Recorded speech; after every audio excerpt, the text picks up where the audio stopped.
microchip into his ear. It is only now, having seen his past self appear before him, that he can sense what trouble his unearthed memories might cause. "Hey, Mr. Dirty Dream, here's a riddle poem for you," he reads, glancing down at a text from his mistress, Yu. "A sapling opens its eyes. A boy sleeps beneath a house.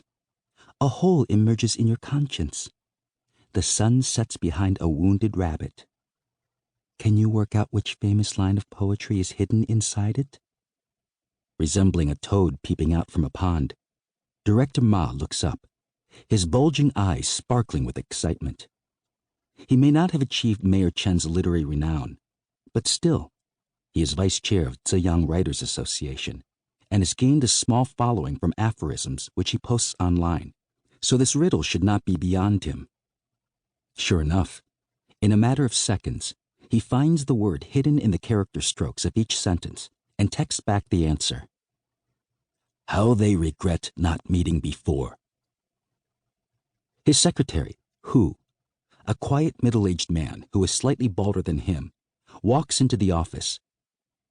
"I've invited the Disabled Association to this afternoon's party meeting, Director Ma," he says without expression. "Anything else you'd like me to do?" Director Ma always chooses to have male secretaries to avoid romantic entanglements with close colleagues, mindful of the maxim that rabbits should never nibble the grass close to their burrows.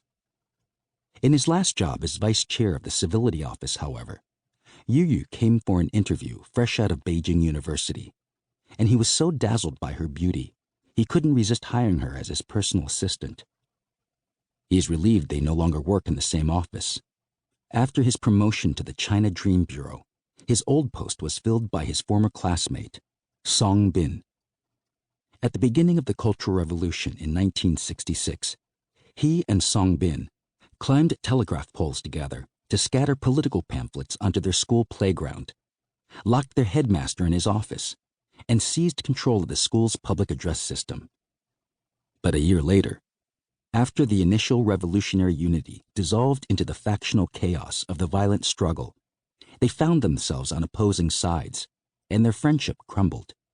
Fortunately, the monkey-faced Song Bin has more mistresses than he can handle, so he is unlikely to steal Yu from him. "Invite the head of the Internet Monitoring Unit as well," Ma Daode tells Hu, returning the phone to his pocket. "The Bureau will be merging with them soon, so he'll need to be in the loop." He exhales slowly and senses the alcohol in his breath seep into his hair. "But he's not a party member." Hu joined the municipal government 6 years ago, after a long career as a secondary school teacher. He is responsible for writing the progress reports that are sent to the municipal party committee twice a day. "He's submitted his application, though." As Ma Daode speaks, the adolescent self from his dream resurfaces and sees red slogans everywhere, zealous youths marching in procession, faces tinted red by a sea of red flags. Mother on the corner of her bed, knitting a red jumper, a red armband pinned to her sleeve, looking just like the women who gather in parks in red tongue suits to sing red songs from the Cultural Revolution. Ma Daode raises his hand, trying to banish these images. "Make sure you tape the whole meeting, Hu," he adds. "I'll be making some important announcements." He is annoyed that just as he is about to present the new China Dream projects, dreamlike fragments from his past are disturbing his thoughts. "Yes, I'll record it on my phone," Hu says impassively. His poker face and quiet reserve would make him an ideal secret agent. Ma Daode always feels uneasy in his presence. He says so little, Ma Daode is always left with the impression that he is hiding something, or that a piece is missing from his character. The phone in Ma Daude's drawer vibrates.